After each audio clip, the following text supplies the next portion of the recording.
Okay, California 70 Chevelle S78 barn find. I came across this car on Facebook in January of 2016. It had been for sale as far back as October of 2015, and I did not see it. I became a member of the Facebook group where this car was for sale in January of 2016 when I noticed this car. A number of people had seen this car and passed on it for whatever reason. I knew the car was rare, and I understand that some of the individuals that had seen this car had identified it as rare too, but for some reason it passed on it. I knew it was much more than that, and it was also a big story. The car was originally silver, with silver upper, silver lower, which would be code 14 upper and lower, no vinyl roof, and code B for black stripes, which comes standard with the cal induction option, which this car has. It was purchased in Tulare, California, and stayed in California its entire life, which is not far from Van Nuys, California, from the assembly plant where it was built. Eventually, it was parked in 1983 in a storage lot where it sat outside in like a storage bin, and as you can see, the California sun has baked the top of it totally down to the metal. Only 2,144 of these type cars were made, all being early cars, because after the first of the year of 1970 they introduced the LS6 option to the public, and then therefore they discontinued the L78 option. So the LS6 was in replace of this car. So all L78 cars will be early cars, September, October, November cars, roughly 3 months for these cars built. This car is equipped with a M21 transmission, which was optional. M20 was standard.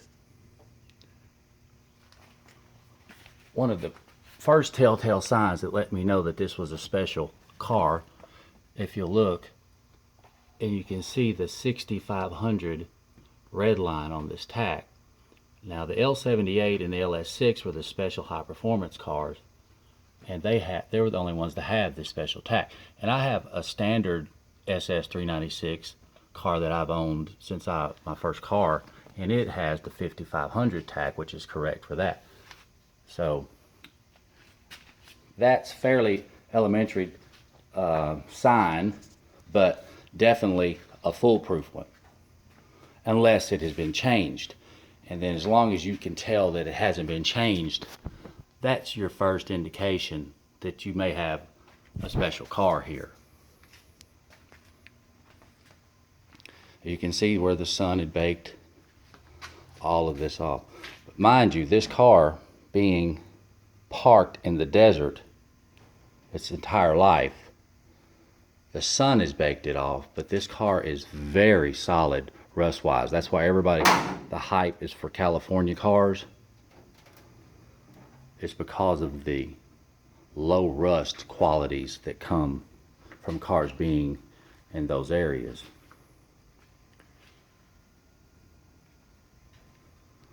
This car retains all of its original drivetrain except for the original engine. The original engine is not here. But after dropping the gas tank to this car, I knew there was a very high percentage chance that the build sheet would be on the top of this gas tank, knowing that in Van Nuys assembly plant workers put the build sheets on top of the gas tank. I knew that the gas tank had never been removed by the pictures. So I knew there was a very high percentage chance that when this car came to Tennessee and we removed the gas tank, that there would be a document there, and there was.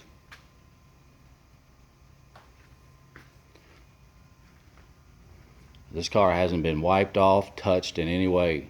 It's in as found condition. The windshield was busted by the person that pulled it out of the storage lot, and it had to be removed.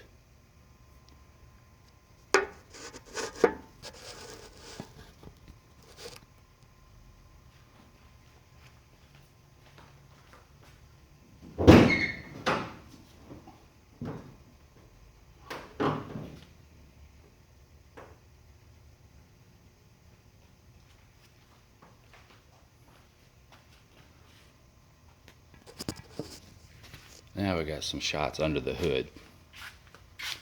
Those are the original valve covers to the car.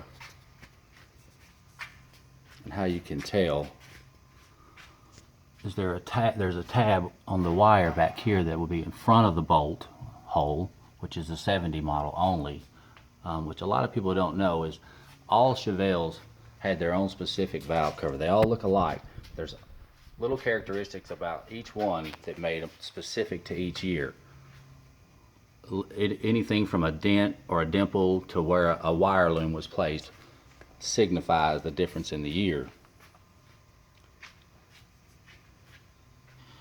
Still carries the correct power brake booster, which is dated the 272nd day of 1969, which definitely falls in line with a second week of November assembly date build for this car. Also, Van Nuys California built 70 Chevelles had plastic inner fenders, and if you'll notice, it still retains the plastic inner fenders. And this side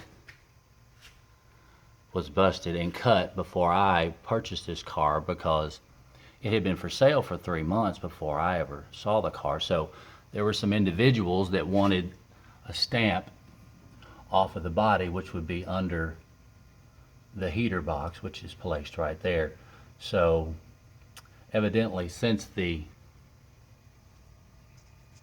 inner fender was busted and broken, they went on and cut it out so they could get the stamp off the body, which proves that this body is the original body, and the body and the frame are still married together, and the two are still original from the beginning. Cowl induction hood, which is in very nice shape. Very, very low rust. It looks like there's rust, but everything is very solid from being in the California area where it's very dry. From a restoration standpoint, this car doesn't need quarters, floor pans, fenders, maybe one of the fender, trunk pans, none of that. All of this stuff is really, really solid pieces. Really solid, all surfaced. Very few dents and dings in this car.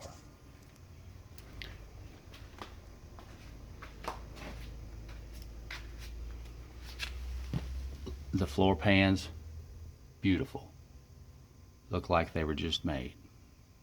Not even a rust pinhole. Also, the car comes with bucket seats, which is optional. Standard would have been a bench seat with a 4-speed.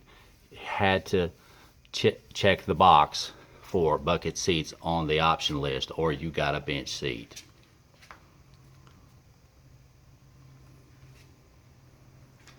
Also came with the auxiliary lighting group, which comes with an under hood lamp, under trunk lamp, and interior lamp. But some of those items have been long gone. That was on the build sheet, which signifies that to be a fact.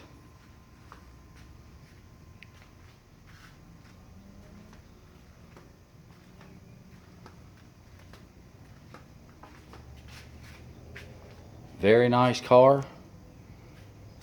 It's created a lot of hype on the internet. A lot of people want to know about it, and I hope you enjoy this video.